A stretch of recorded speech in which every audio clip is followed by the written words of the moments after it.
Hello welcome to my YouTube channel. ఈరోజు ఈజీగా egg fried rice ఎలా చేయాలో చూద్దాం. గుడ్లు, cabbage, green peas, sweet corn, ఉల్లిపాయలు, క్యారెట్, పచ్చిమిరపకాయలు, కరివేపాకు. ఒక కళాయి తీసుకొని ఆయిల్ వేసుకొని ఎగ్స్ని పిడిపిలా చేసుకోవాలి.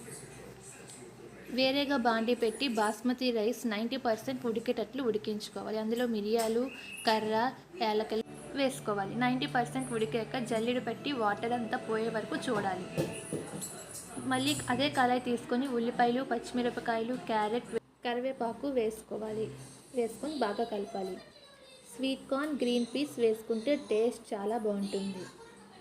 అవి బాగా కలిసే వరకు కలపాలి. తర్వాత క్యాబేజ్ వేసుకుంటే ఇంకా బాగుంటుంది. బాగా కలపాలి.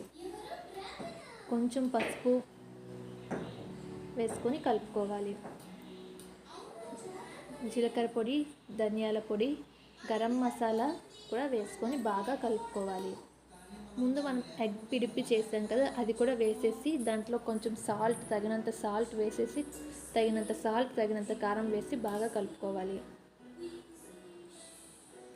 90% ఉడికించిన బాస్మతి రైస్ని కూడా వేసుకొని బాగా కలుపుకోవాలి. రైస్ అనేది విరగకుండా బాగా కలుపుకుంటే టెక్స్చర్ అనేది బాగా వస్తుంది. చూసారా ఎంత సింపుల్గా ఎగ్ ఫ్రైడ్ రైస్ అయిపోయిందో. Please subscribe my channel.